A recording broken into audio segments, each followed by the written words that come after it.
Hey, Shalom Akim, it's Yabatazak coming back with another video. I want to give all praises and glory and honor to Yahweh Shem Shai. Double honors to the elders of Great Millstone. Much love and respect to you brothers out there doing the work of sincerity and truth, striving for the hopeful elect, enduring all afflictions and seeking out your own salvation with fear and trembling. Yahweh Shem Shai, Waharakah Kwadash, Barakatham Akim. I just want to go into, a milk topic referring to the end of the world, and how the Most High has written it. It's been written in the scriptures and is prophesied that the end of a rulership is going to come. And basically it's to those that don't believe that the world is going to end. You got your scoffers, your mockers, your gainsayers, naysayers. So that's who it's for, you know what I'm saying? So I'm going to just jump off with the second Esdras 6:1. And he said unto me in the beginning. All right, and this is the angel Uriel, and the angels are messengers of Yahweh Shai. So it says, and he said unto me in the beginning, when the earth was made, before the borders of the world stood, or ever the winds blew, before it thundered and lightened, or ever the foundations of paradise were laid, before the fair flowers were seen, or ever the movable powers were established, before the innumerable multitude of angels were gathered together, or ever the heights of the air were lifted up, before the measures of the firmament were named, or ever the chimneys in Zion were hot, and the present years were sought out, and or ever the inventions of them that now sin were turned before they were sealed, that have gathered faith for a treasure. Then did I consider these things, and they all were made through me alone, and through me none other. By me also they shall be ended, and by none other. Okay, so the end has always been thought of, you know what I'm saying? It had always been there. It was already written. It was already in the spirit. Yahweh Shai, through the angel Uriel, is presenting this mystery unto Ezra, okay? And like I said in verse 6, then did I consider these things, and they all were made through me alone. Because who established all the things, that are visible and invisible, the creation of the world, the universe? Yahweh Shai did, and the angels that were with him, which is known in the book of Genesis as the Alahayim. All right, when you read the word God, it's Alahayim, meaning it's plural for powers or judges. All right, which they're known as the angels, but the word angel means messengers. Okay, so they're the ones that took part in creating everything that we see and are not able to see with Yahweh Shai. Okay, so it says, by me also they shall be ended, and by none other. So Yahweh Shai is the one that's gonna be the one to end all things. Okay, by the authority of his father Yahweh. Okay, and it says verse 7, then answered I and said, what shall be the parting asunder of the times, or when shall be the end of the first, and the beginning of it that followeth? Okay, so here we know that there's something that has to go before the good can come in. But before I go any further, this is Isaiah 46:10, declaring the end from the beginning, and from ancient times the things that are not yet done. Yeah, right, those are the prophecies, saying, my counsel shall stand, and I will do all my pleasure. Right, so the Yahweh Shem Shai had already thought of the end. All right, in the beginning, in a new beginning of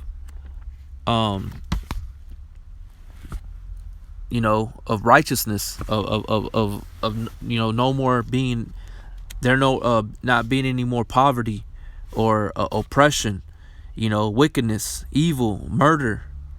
You know what I'm saying? All these things had to come to pass first, which is the triumphing of the wicked, the joy of the hypocrite. Okay, all that has to come to pass before Yahweh B'Shem Shai can establish his kingdom. All right, and give the kingdom the earth, the universe, and everything that is at its full potential unto those that are the elect, because the elect have to prove themselves, more or less. They have to strive for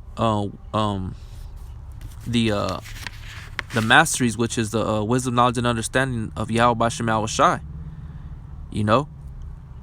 And it says, going back over here to 2nd Esdras 6 and verse 7, it says, Then answered I and said, What shall be the parting asunder of the times?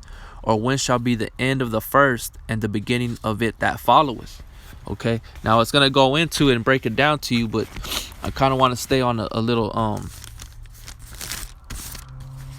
I want to stay on top of something real quick.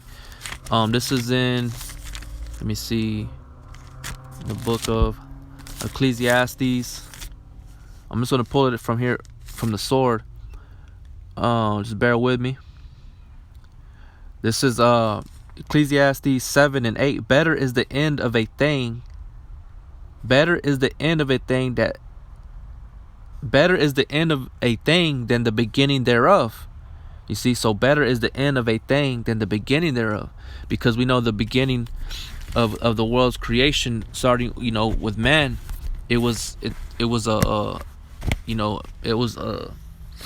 wickedness was brought into the world.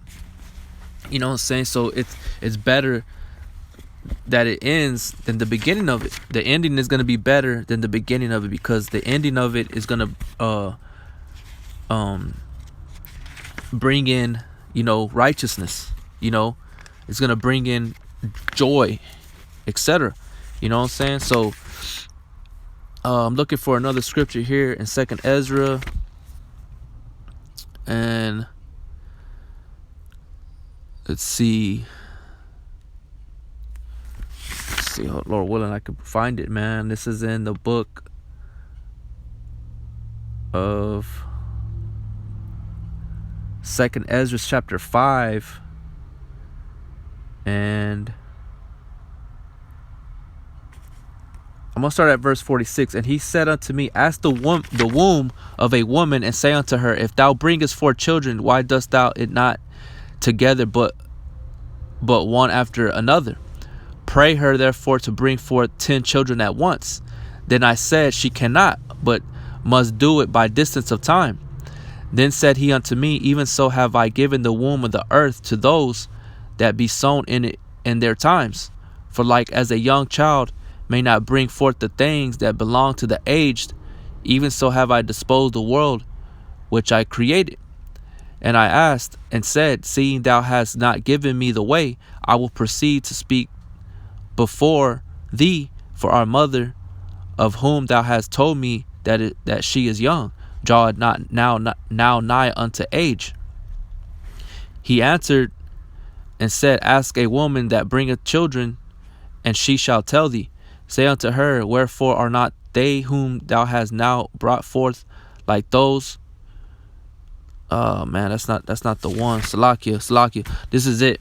2nd Ezra chapter 4, verse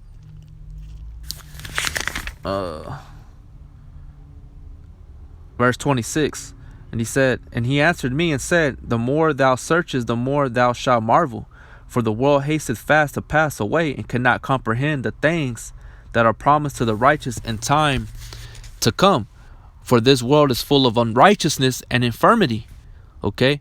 But as concerning the things whereof thou askest me, I will tell thee, for the evil is sown, but the destruction thereof is not yet come. If therefore that which is sown be not turned upside down, which is the wickedness, right? And if the place where the evil is sown pass not away, then cannot it come that is sown with good. You see, so wickedness has to have its time. Like I said in the book of Job, it said the triumphing of the wicked is short, man.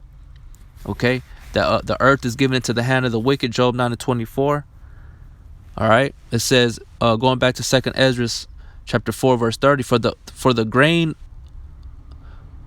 of evil seed has been sown in the heart of Adam from the beginning.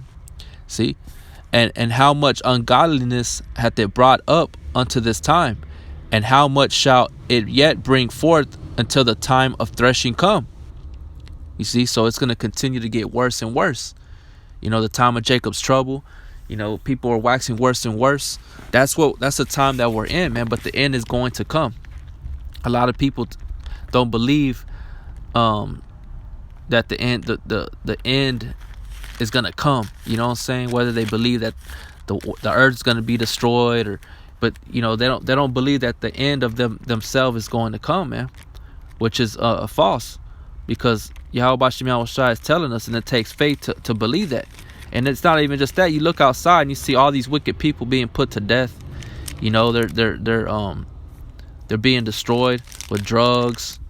And it's just crazy how these people still want to gainsay and resist the Spirit. This is 2 Peter 3 and 3. It says, knowing this first, that there shall come in the last days scoffers, walking after their own lusts, and saying, where is the promise of his coming? For since the fathers fell asleep, all things continue as they were from the beginning of creation. For this they willingly are ignorant of, that by the word of the Most High the heavens were of old, and the earth standing out of the water and in the water, whereby the world that then was, being overflowed with water, perished. You see, so that's talking about the time of Noah, but that the judgment had already been predestined way before the foundations of the earth, man. The counsel of Yahweh Shem Yahushua regarding the end. It says verse 7, in 2 Peter 3 and 7, but the heavens and the earth, which are now by the same word, are kept in store, reserved unto fire against the day of judgment and perdition of ungodly men. You see, so the end has already been established and spoken of, man. Better is the end of the thing than the beginning. Okay, because there's nothing but wickedness here, man. There ain't no good here. Which I was reading in 2 Ezra chapter 4, verse 29. Then cannot it come that is sown with good, and that's talking about the kingdom. All right, verse 31. Ponder now by thyself how great fruit of wickedness the grain of evil seed have brought forth. That's right. And it says, and when the ears shall be cut down, which are without number, how great a floor shall they be. And that's why the Most High says in Isaiah 66 that the slain of the Lord is going to be many. It says, then I answered and said, how and when shall these things come to pass?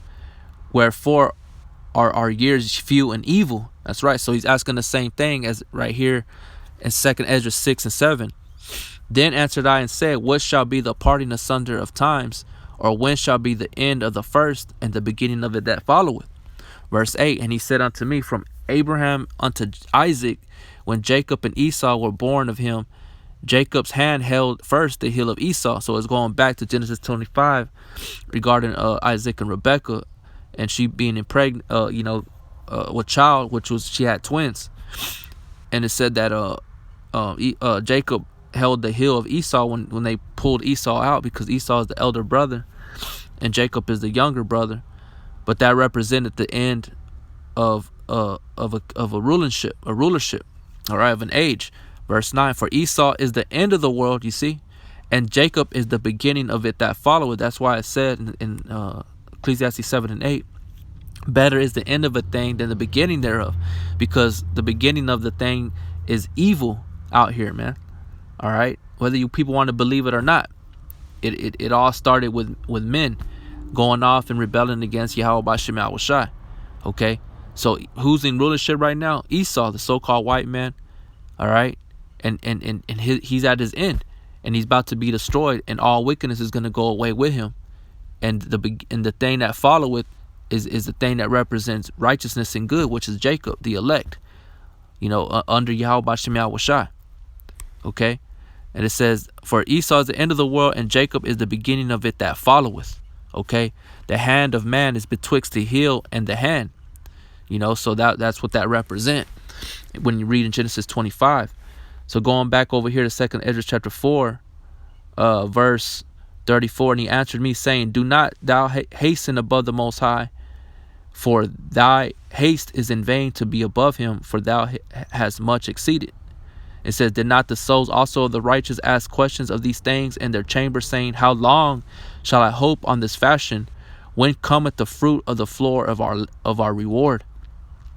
And unto these things Uriel the archangel gave them answer and said, even when the number of seeds is filled in you, for he hath weighed the world in the balance. So Yahweh Ba'ashem Yahushua has to weigh everything out, because an unjust balance is an abomination to Yahweh Ba'ashem Yahushua.